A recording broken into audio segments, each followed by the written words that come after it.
Today, the life you'll experience is a messenger of the Inca Empire. You will measure a 4,000-kilometer empire with your own feet and witness how it crumbled to dust in just a few years. I was born in a small village in the Andes Mountains, at 4,000 meters altitude where the air was thin and my family was too poor to own shoes. Father grew maize, mother wove cloth, and I ran mountain paths carrying things for the family from an early age. The villagers all said I ran fast, as if my feet had grown wings. The steeper the mountain road, the less I feared it, and when running downhill the wind howled past me, and I felt I could outrun a deer. Back then I had no idea these legs would decide my fate.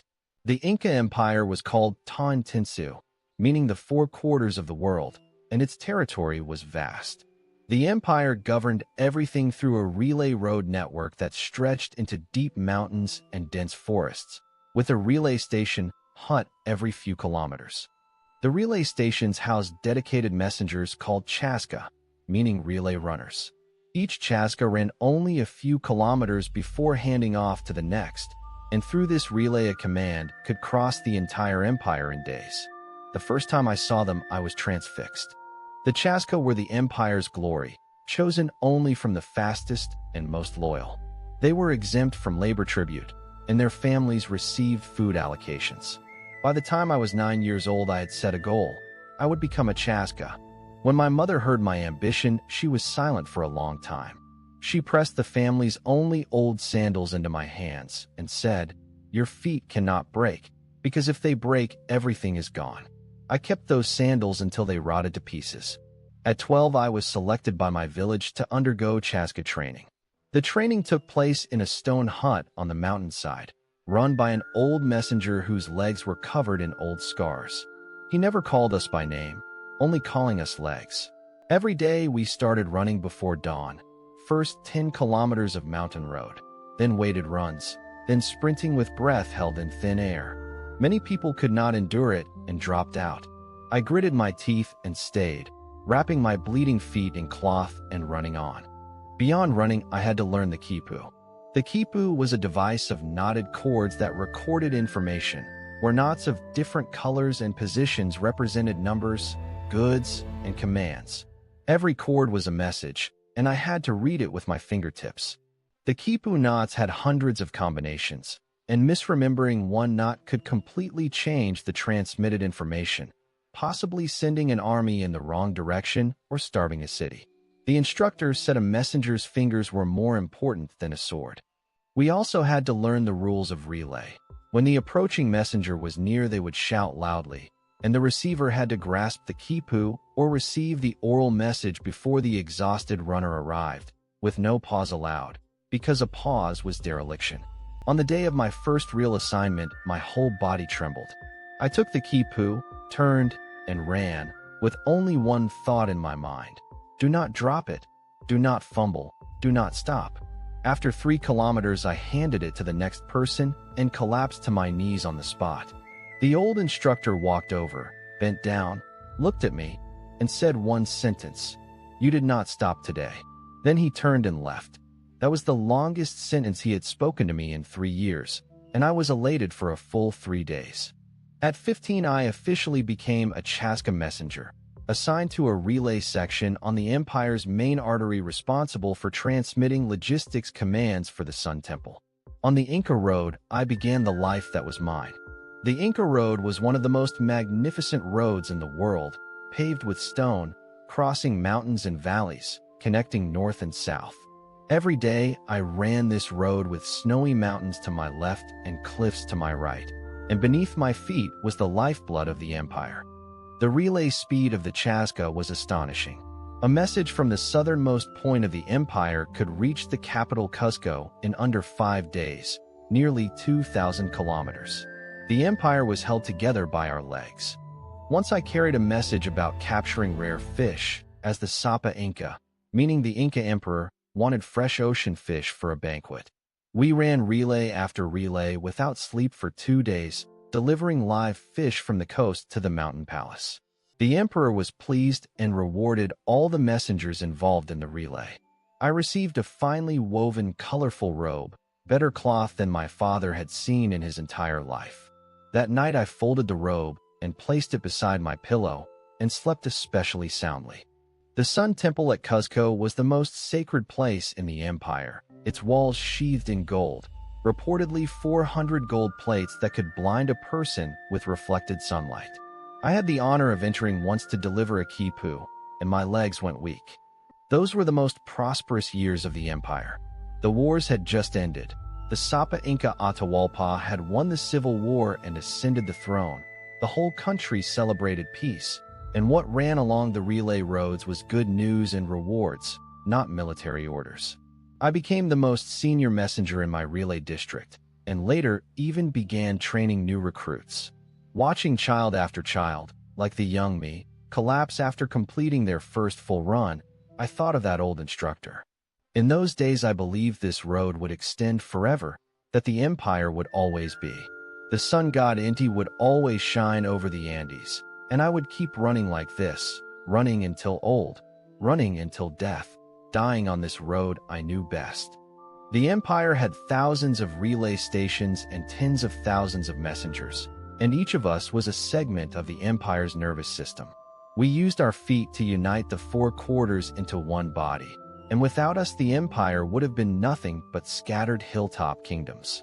At 25, I was the most capable messenger in the relay district, known even to the officials in Cuzco. I felt I stood at the apex of the world, with the earth beneath my feet and the sun above my head, and believed nothing would ever change.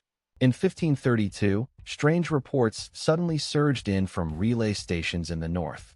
They said people never seen before had arrived from the coast, riding large four-legged beasts, wearing iron armor like tortoise shells, and carrying things that spat fire. We initially thought it was exaggeration, as the empire had seen everything.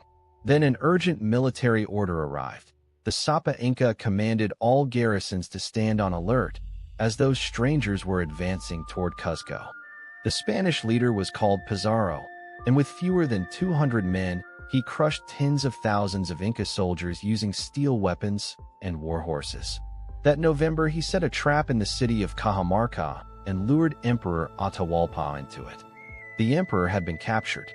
When this news arrived, I was standing at a relay station waiting for handoff, and when I received the quipu, my hands trembled so badly I nearly dropped it on the ground.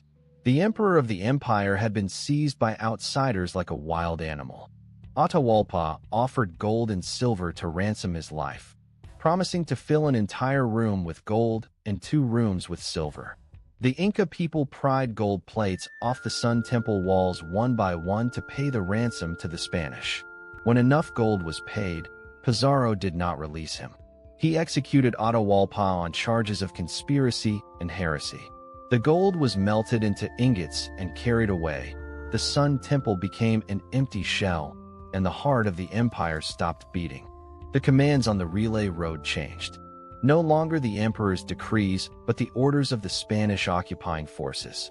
We messengers became tools in the hands of new masters, carrying commands written in a language we could not understand. Many companions chose to flee or resist, and were killed or captured. I also thought of fleeing, but where was home? The empire's roads stretched everywhere, and everywhere was my land.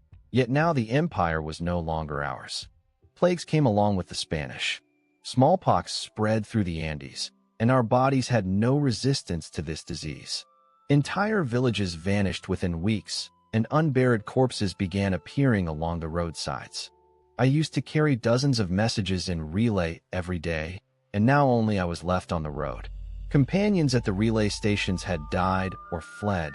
The ancient road began to grow weeds, wild grass pushing through the stone joints, and the empire was rotting before my eyes.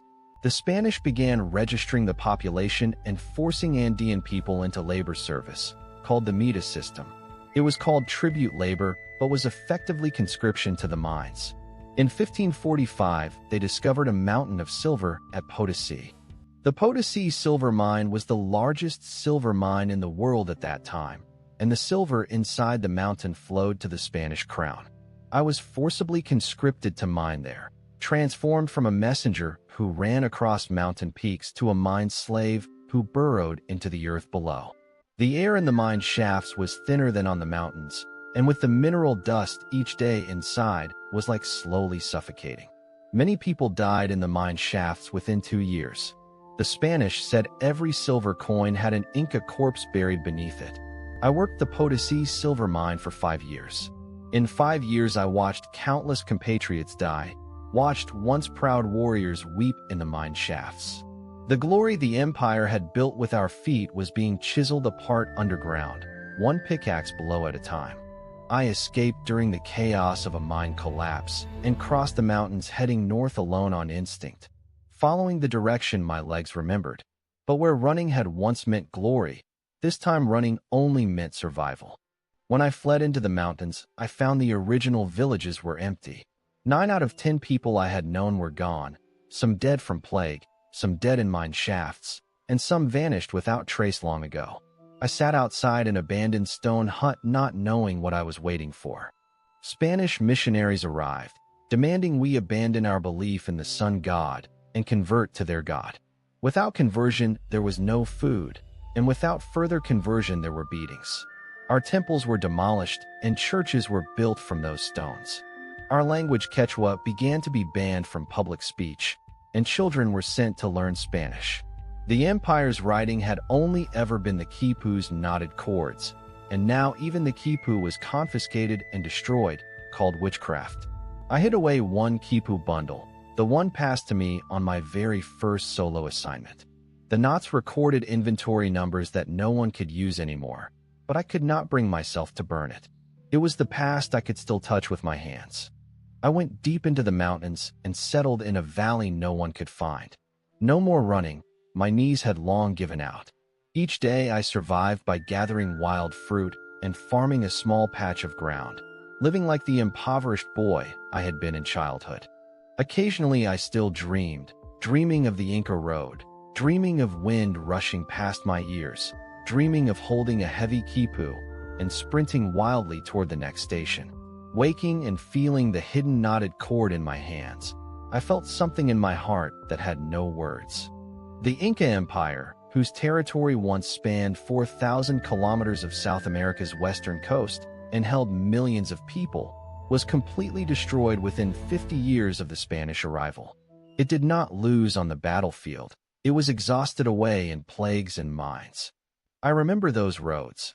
Remember the gradient and turns of every section. Remember which station stone slabs were especially slippery. Remember where a large tree provided a chance to catch one's breath. Those roads are still there, but there are no running messengers on them anymore. I tied that quipu bundle into a rock crevice on the mountain face and sealed it with stones. I don't know if anyone can still read it. Perhaps one day someone will find it and know that here once existed an empire and a group of people who carried messages with their feet. This is the life experience of an Inca Empire messenger. From the glory of running across mountain peaks to the humiliation of forced labor underground, one person's fate was bound to an empire's fate, rising together and falling together. The Inca road still exists today, and beneath its stone slabs lies this land's last memory.